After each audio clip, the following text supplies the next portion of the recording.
गांधारीच्या शापाने आजही धगधगतंय अफगाणिस्तान. नमस्कार, मी Astroguru doctor सौ ज्योती जोशी सर्व ज्योतिषप्रेमी आणि अभ्यासकांचं मनपूर्वक स्वागत करते. आज मी आपल्याशी एका अत्यंत वेगळ्या विषयावर संवाद साधणार आहे. तो विषय म्हणजे अफगाणिस्तान होय. आता तुम्ही म्हणाल, या विषयाचा ज्योतिषशास्त्राशी काय संबंध आहे? तर नक्कीच या विषयाचा शास्त्राशी जवळचा संबंध आहे. फक्त शास्त्राशीच नव्हे तर आपल्या इतिहासाशी, संस्कृतीशी, महिलांच्या सन्मानाशी या गोष्टीचा खूप जवळचा संबंध आहे. इतिहासाची पुनरावृत्ती कशी होते, परमेश्वर आपल्याला कशा पद्धतीने संकट देत असतो, जिथे महिलांचा सन्मान होत नाही तिथे काय घडतं, अफगाणिस्तान नेहमीच का धगधगतं, आजूबाजूला असणाऱ्या इतर देशांसारखीच शांतता तिथे का नांदत नाही, अशा अनेक गोष्टी आज मी तुम्हाला सविस्तरपणे समजावून सांगणार आहे. त्यामुळे आज या भागाला तुम्ही शेवटपर्यंत नक्की बघा.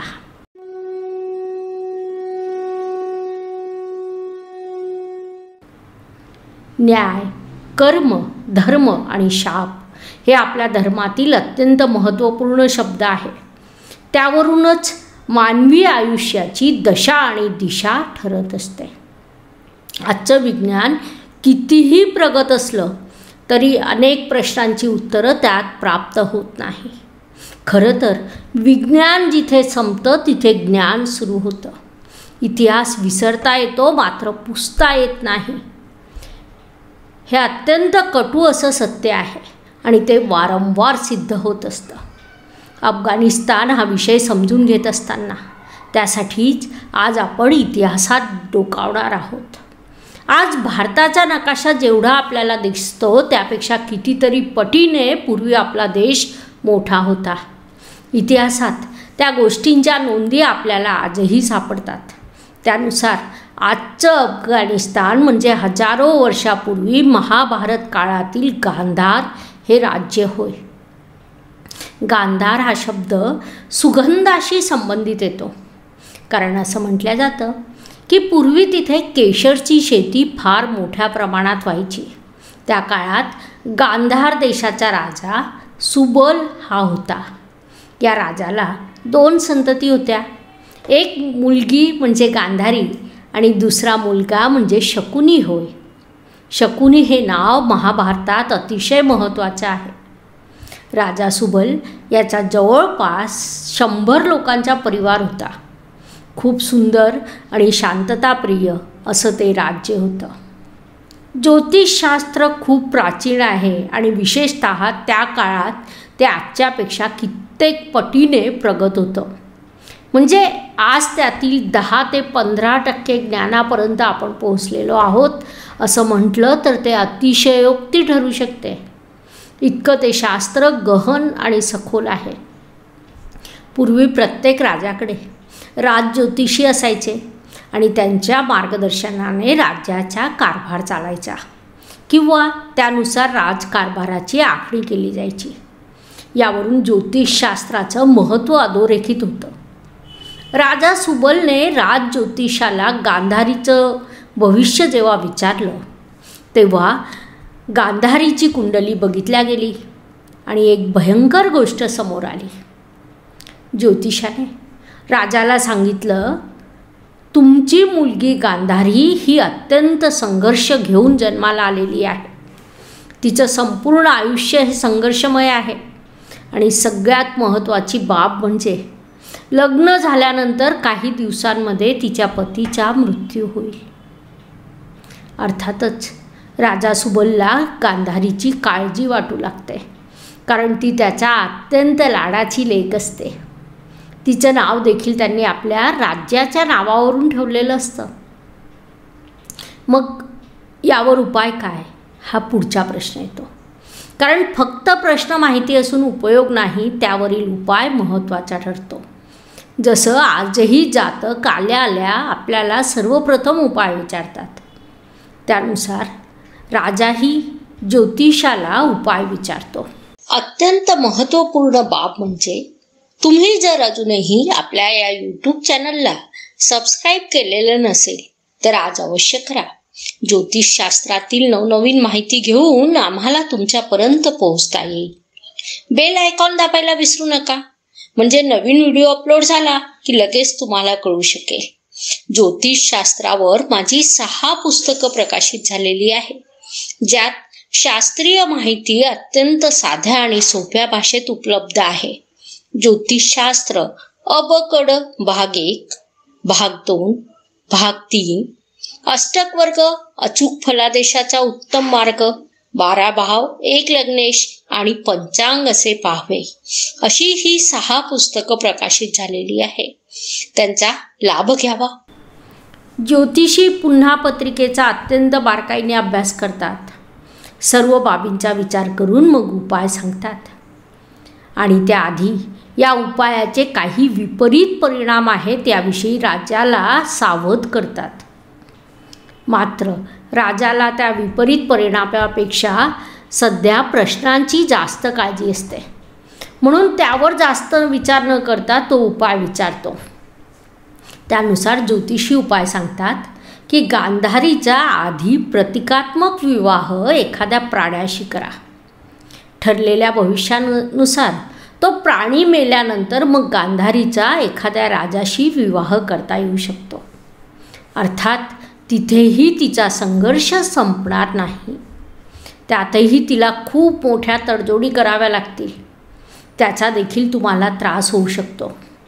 आपल्या मुलीच्या सुखासाठी राजाला सर्व काही मान्य असतं. राजज्योतिषांच्या मार्गदर्शनानुसार गांधारीचा प्रतिकात्मक विवाह एका प्राण्याशी लावला जातो आणि काही दिवसांनी त्याला मारलं जातं. येथेही एक चूक निश्चितच होते, कारण त्या प्राण्याला मारल्याचं पाप कुठेतरी त्यांच्यासोबत पुढे येतं. त्यानंतर धृतराष्ट्र आणि गांधारीचा विवाह संपन्न होतो. धृतराष्ट्र अंध असला तरी हस्तिनापूर हे त्या काळातील मोठं साम्राज्य असतं. गांधारसारखे अनेक लहान मोठे राज्य त्यांच्या आधिपत्याखाली असतात. भविष्यवाणीनुसार राजा सुबलला पूर्ण कल्पना असते की विवाहानंतर गांधारीला तडजोड करावी लागणार आहे.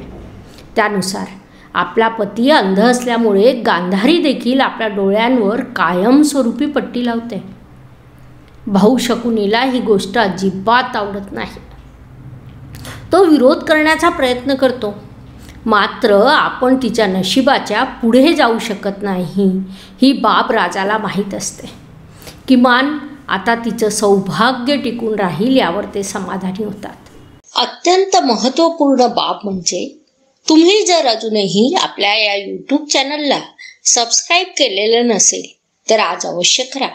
ज्योतिषशास्त्रातील नवनवीन माहिती घेऊन आम्हाला तुमच्यापर्यंत पोहोचता येईल. बेल आयकॉन दाबायला विसरू नका, म्हणजे नवीन व्हिडिओ अपलोड झाला की लगेच तुम्हाला कळू शकेल. ज्योतिषशास्त्रावर माझी 6 पुस्तकं प्रकाशित झालेली आहे, ज्यात शास्त्रीय माहिती अत्यंत साध्या आणि सोप्या भाषेत उपलब्ध आहे. ज्योतिषशास्त्र अबकड भाग 1, भाग 2, भाग 3, अष्टक वर्ग, अचूक फलादेशाचा उत्तम मार्ग, 12 भाव, 1 लग्नेश आणि पंचांग असे पाहावे, अशी ही 6 पुस्तकं प्रकाशित झालेली आहे. त्यांचा लाभ घ्यावा. कालांतराने ही बाब धृतराष्ट्राला माहीत पडते. अर्थात तो एका मोठ्या साम्राज्याचा राजा असतो, त्यामुळे त्याला ही आपली फसवणूक वाटते. जेव्हा एखाद्या व्यक्ती सत्ता आणि अधिकाराच्या धुंदीत असतो तेव्हा तो कोणत्याही गोष्टीचा मोठा इश्यू करू शकतो. दुर्बलांवर अत्याचार करणं ही मानवी प्रवृत्ती आहे, मग त्याला कोणीही चुकलेलं नाही. मात्र हे अन्याय जेव्हा दुर्बलांवर केल्या जातात तेव्हा त्याचा कुठेतरी फिरून प्रभाव आपल्यावर येतो. ही बाब सत्ता किंवा अधिकाराच्या नशेत असलेल्या व्यक्तीच्या कधीच लक्षात येत नाही. त्यानुसार धृतराष्ट्राचा प्रचंड संताप होतो.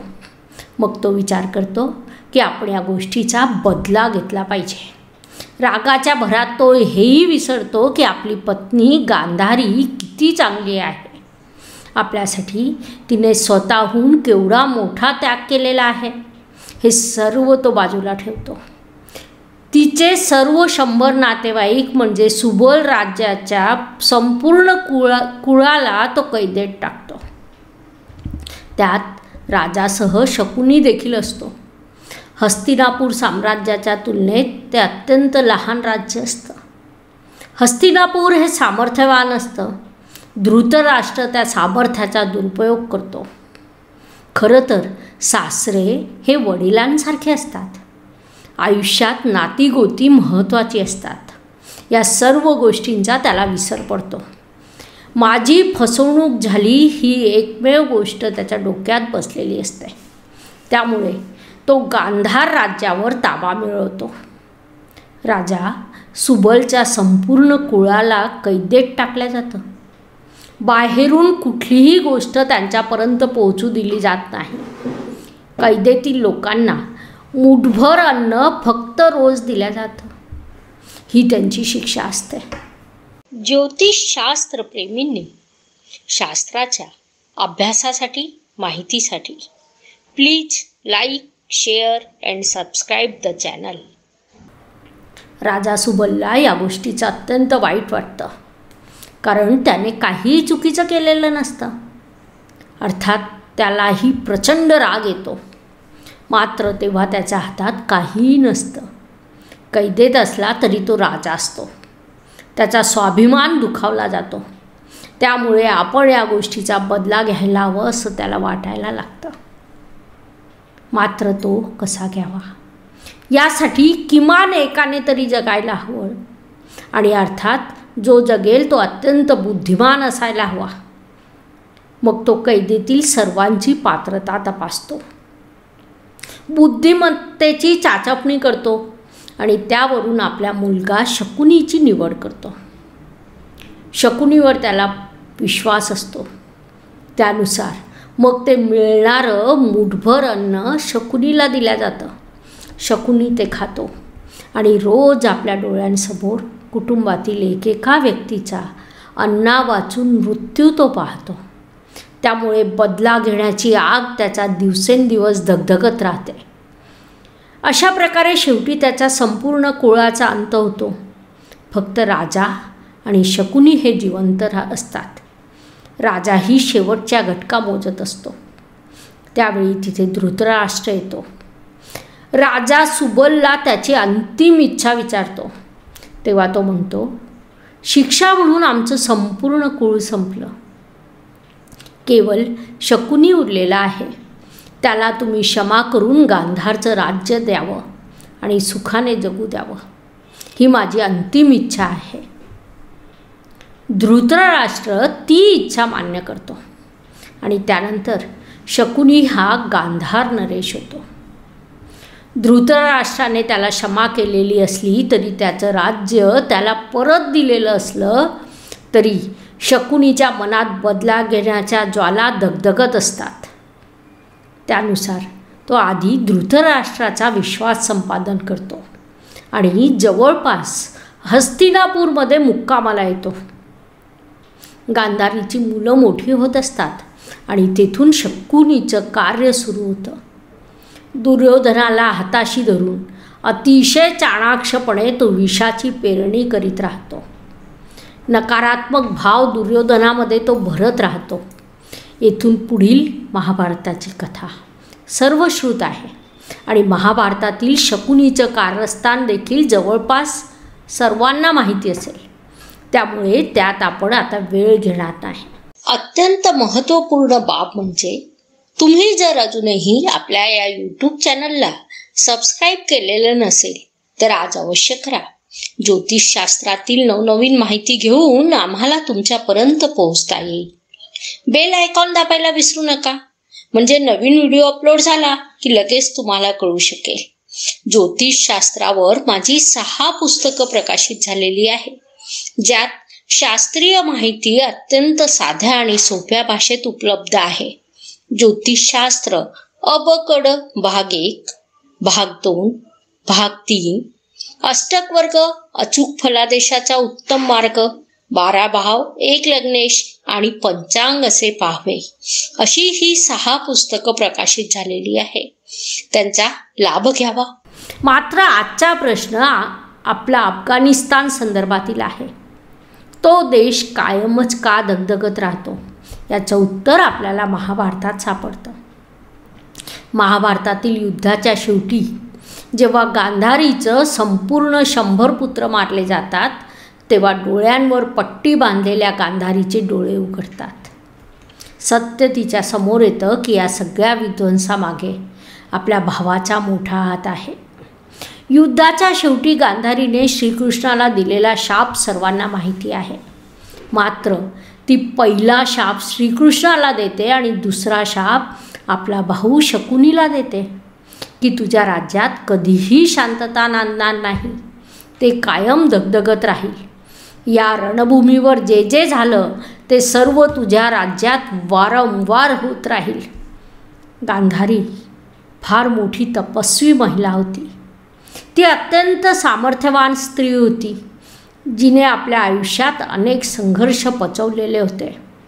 महाभारत जेव्हा आपण वाचतो की तेव्हा लक्षात येतं, कौरव पांडवाच्या कितीही विरुद्ध असले, धृतराष्ट्र पुत्रप्रेमात कितीही स्वार्थी झालेला असला, तरी गांधारीच्या मनात कुंती, द्रौपदी किंवा एकूणच पांडवाविषयी अजिबात द्वेष नसतो.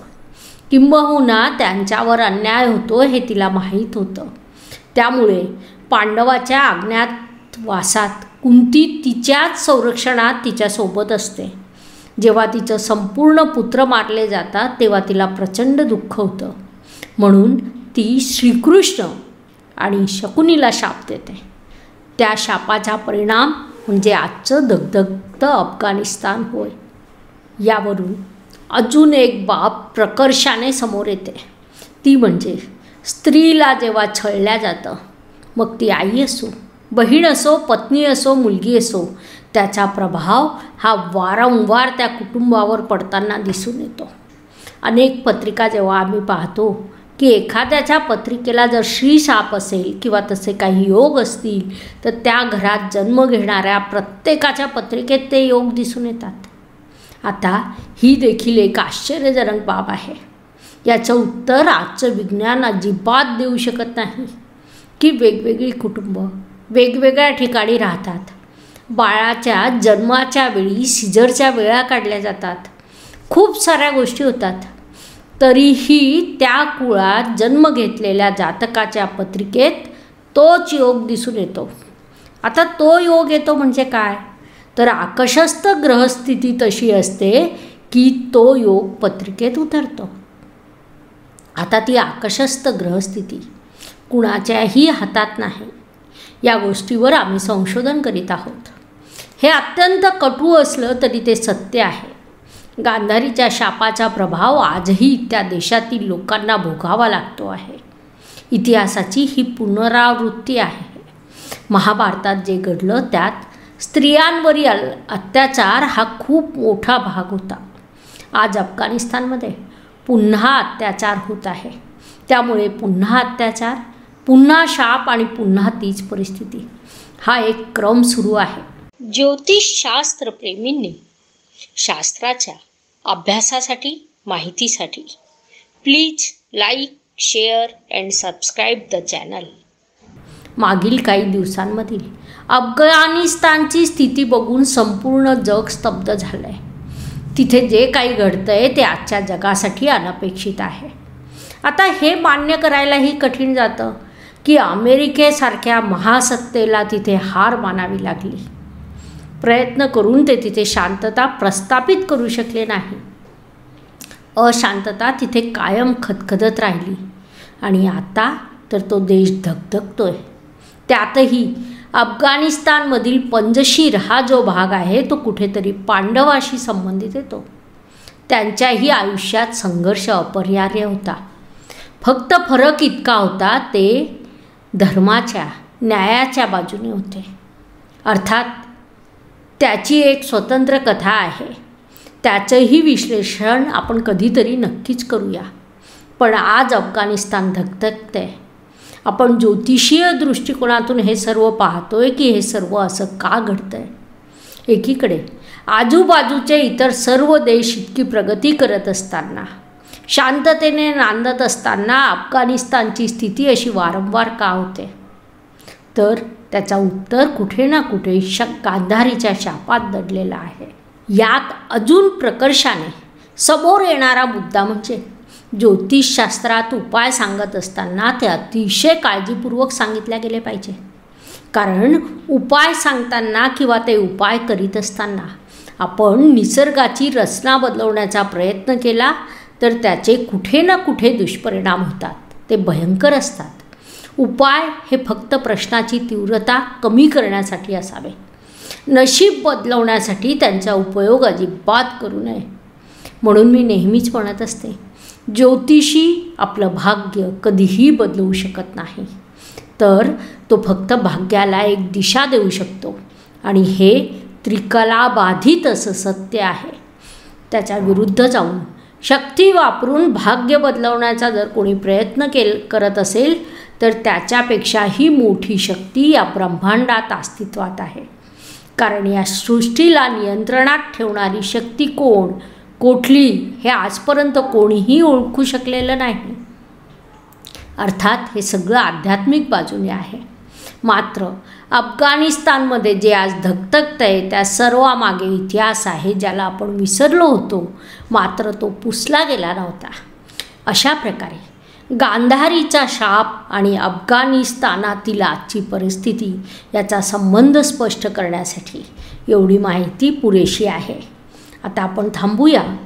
पुढील भागात ज्योतिषशास्त्रातील नवीन विषयाच्या माहितीसह आपण पुन्हा भेटूया.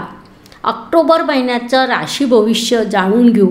मेष ते मीन 12 राशीचे भविष्य आपण समजून घेणार आहोत. धन्यवाद. शुभम भवतु.